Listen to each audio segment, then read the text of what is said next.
याचं कारण आपण जर डेसिबल लेवलचा विचार केला तर जी ॲम्बियंट नॉईज लेवल आहे तीच आपल्याकडे खूप जास्त आहे. त्यामुळे अनेक वेळा तर जी ॲम्बियंट व्हॉइस लेवल आहे ही जी आपली डेसिबल लेवल आहे त्याच्या पार जाते आणि म्हणून याच्यामध्ये काही ना काही बदल करण्याची आवश्यकता आहे. त्यास हा भास्करराव तुमची पण 150 जाते असं काय करताय?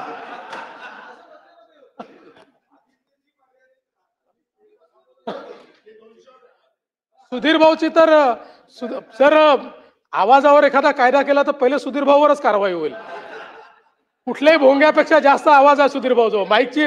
सुधीर भाऊला गरज नाही माईकची. पण नाही नाही ते त्यांचं विचाराचं प्रदूषण नाही करत ते. सुधीर भाऊ कधीच विचाराचं प्रदूषण करत नाही, विचार मांडतात. माननीय अध्यक्ष महोदय, हा अतिशय महत्वाचा मुद्दा आहे आणि म्हणून निश्चितपणे या संदर्भात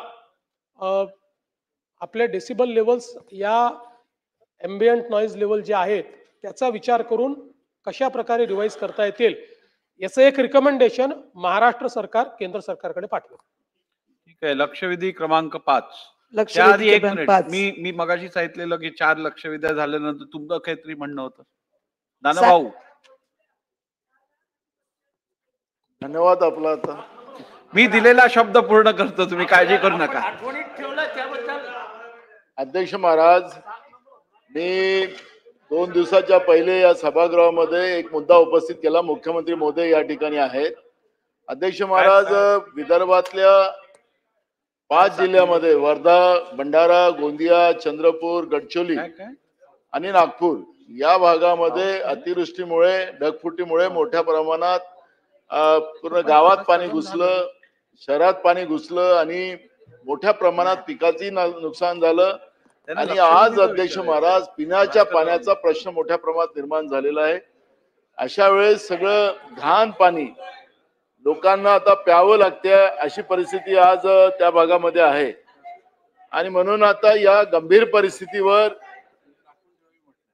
परिस्थितीवर अध्यक्ष महाराज सदनाचं लक्ष वेधू इच्छितो. माननीय मुख्यमंत्री या ठिकाणी आहेत. अध्यक्ष महाराज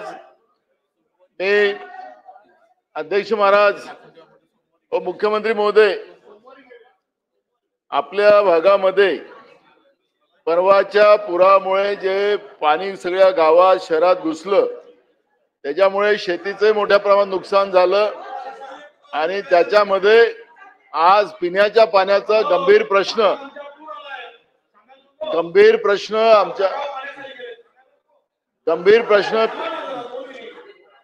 बोला नाना भाऊ, गंभीर पाण्याचा पिण्याचा प्रश्न उपस्थित झालेला अध्यक्ष महाराज आणि रोगाचा प्रादुर्भाव वाढलेला आहे अध्यक्ष महाराज.